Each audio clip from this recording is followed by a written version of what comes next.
Design. We are surrounded by it. Everything around our lives is design. The place where you live was designed before it was built. The car you drive was designed before it was built. The clothes you wear, the electronics you use, the shoes you wear, everything is design. As designers, I have the feeling that our sense of design is a little extra sensitive. Or at least mine is. Meaning that we are always trying to understand the difference between bad, good, and great design. Today, I'm gonna share with you what I have learned about this concept of design and the way that it impacts our life to an extent that you probably don't even imagine. The Cambridge Dictionary defines design as the way in which something is planned and made. So this definition is pretty straightforward, but there is actually more that goes into this equation. I once read that design can be viewed as a dialect between the designer and what is possible. And this really makes this concept of design sound like a real challenge. If you have seen the works of Frank Gehry or Sarah Hadid, you probably agree that sometimes design can be quite a challenge to execute. And in fact, sometimes these famous designers make it feel like the greater the challenge, the greater the success.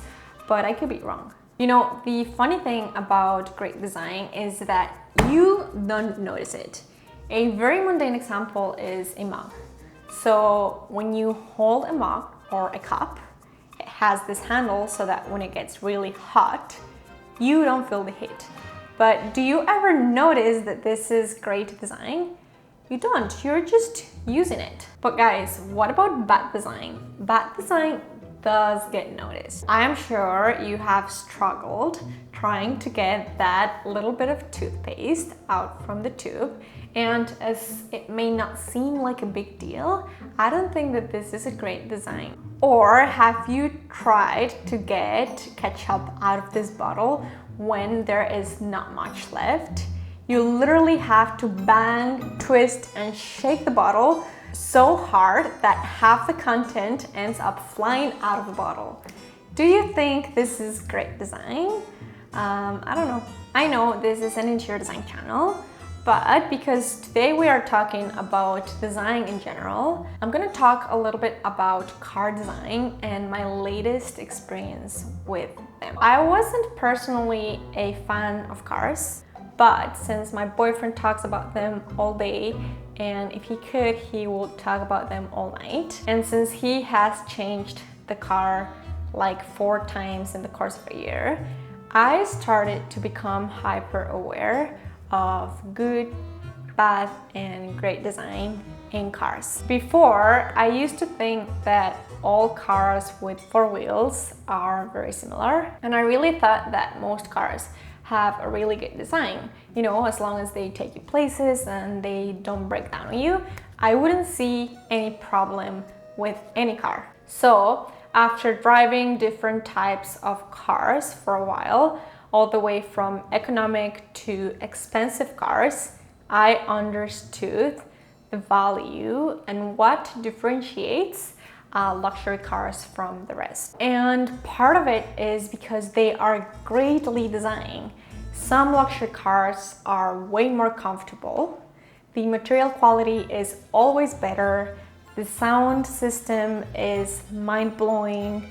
The outdoor noise is minimal. The aesthetics and looks are just wow. So all of this makes the driving experience quite amazing. So this is just an example of my experience, but the reason that I'm telling you this is that once we become hyper conscious about our surroundings, we start to become more critical about bad design and good design and even great design. And we actually can use these examples to become better designers in whatever niche we specialize in. Now I relate car design very much to interior design because Both have a lot of similarities, and knowing about one can help you develop the other one. So I was doing a little bit of research about how designers design cars, and I found that ergonomics is a big part of car design, which is also true of interior design. So guys, unlike designing a pen, for example, car design and interior design, they both aim to create an environment for the user to actually enjoy it. So some of the key factors for both practices are, for example, safety, function, comfort, convenience, and even minimizing physical efforts. Even abstract factors such as harmony and emotion are very distinctive of these two practices. So what is really good design? I really like the principles that Dieter Rams uses to identify good design. And by the way, Dieter Rams was a German industrial designer who uses 10 principles to express what good design really is. According to him, this is very important to keep in mind. So let's look at what he calls the good design principles.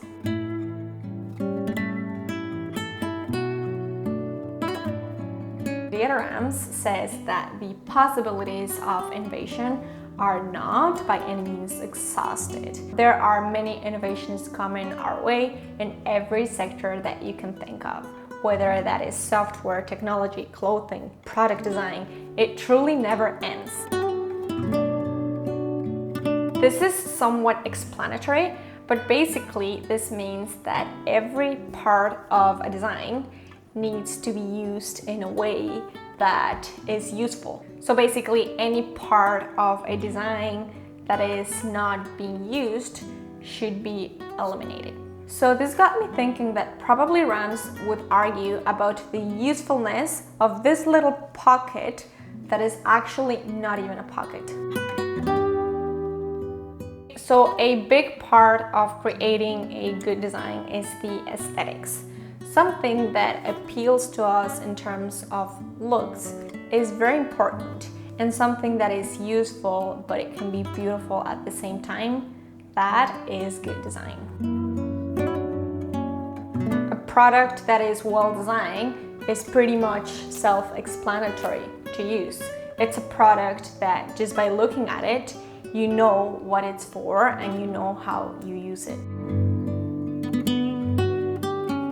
This applies to product design principally, but this is trying to say that products that are more neutral and more simple are better designed. And remember, this is only Ram's opinion, so you could definitely disagree on this one. I strongly agree with this one. A design that delivers what it promises is truly important. Have you ever bought any beauty products and they just promise so much on the packaging, and then when you are using it, they do not deliver as much? Yeah, well, honest design, guys, is very important as well. This one is very important as well. Having a product that will break down on you short after you're using it is not good design at all. And unfortunately, in today's world, there are many products that are not long lasting at all. So that is something that you should definitely always keep in mind. In interior design, this point is super important. Details matter so much for us that it can truly make the whole difference between a good designer and a not so good designer. Every wall, every little thing is worth paying close attention to in interior design. I'm gonna refer you to this video right here if you wanna know about sustainable design. This point is also so important that I made an entire video about it, so you can check that out up here. The process of creating a design of whatever nature can be smooth and quick, but it can also be lengthy and complicated. And I have to tell you that most of the times is the latter. So one thing that we must learn to assimilate is that great design takes a lot of time. And I remember when I was back in university, I used to stress a lot about my designs because I would just hate them in the beginning. And later, as I started working, I realized that this is normal, and creating designs that you absolutely hate does not mean that you are a bad designer. It's actually a good sign of realizing that something is not good and that there are possibilities for improving that something. And probably a good analogy would be soccer players. How many goals you think they miss on trainings and on games? Many of them. And this does not mean that they are bad players, but it just means that it takes time to do things right. Guys, that is a wrap. Thank you so much for watching. If you haven't subscribed to my channel, please do, because I upload videos every single week, and there is a lot of love going into the content that I make for you. So I would appreciate that you subscribe, you like, you comment, you follow me on social media, and I will see you guys next week. Bye-bye.